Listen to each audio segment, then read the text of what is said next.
Il-Viċi Sindku Laburista ta' Wied il-Għajn Desiree Attard ivvotat kontra l-proġett ta' Università f'Żon Point fuq art li jilbarra miż-żona tal-iżvilupp u li għandha importanza ambjentali.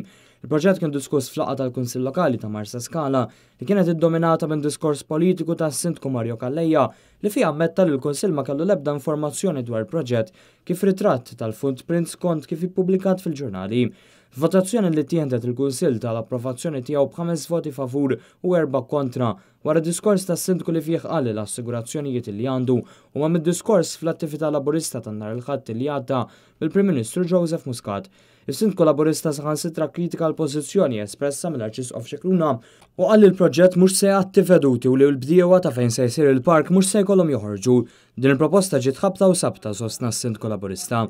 L-argumenti tal-Kunsilliera Laburisti favur il-proġett kienu dwar il-ground li se jsir fil-lokal u l-mod kif in-naħa t'isfel ta' Malta jmobbija b'diversi industriji.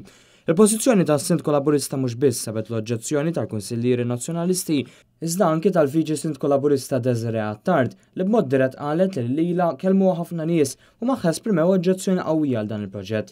Kellimtuhom lir-residenti għax inkellimtuhom tal-aħħar ġimgħat. In-nies ma jridux. L-ewwel nett għas sempliċi raġuni li mhuwiex żvilupp. Huwa jisem falz li tmutu.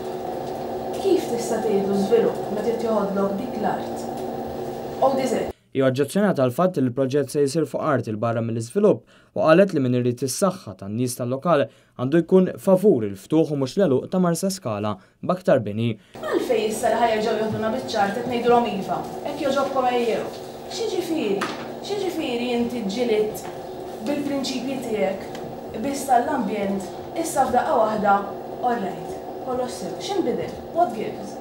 Jiena qatt ma nista' naqbel li dik l-art tinbena. Dwar il-faċilitajiet sportivi meħtieġa fil-lokal, il-Viċi Sindku Laburista qalet li l-assoċjazzjonijiet tal-lokal m'għandhomx ikollhom imorru jittalbu għand il-barranin biex jużaw il-faċilitajiet sportivi.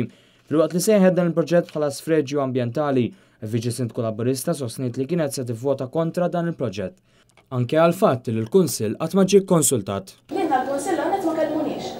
L-oġġezzjoni tal-Kunsilliera Nazzjonalisti kienet ibbażata fuq il-fatt li l-proġett se jsir fuq żona il-barra mill-iżvilupp li l-bini li se jsir se jkun ta' madwar 3 sulari u l-proġett se jkabbar il-popolazzjoni ta' Marsascala b'4,000 studenti ieħor ma' 12,000 persuna li diġà jgħixu f'Marsascala.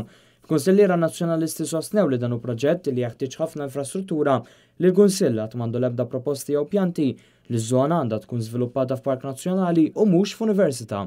Dan hu sfreġġju fil-lokal, sostnew il-Kunsilliera Nazzjonalisti.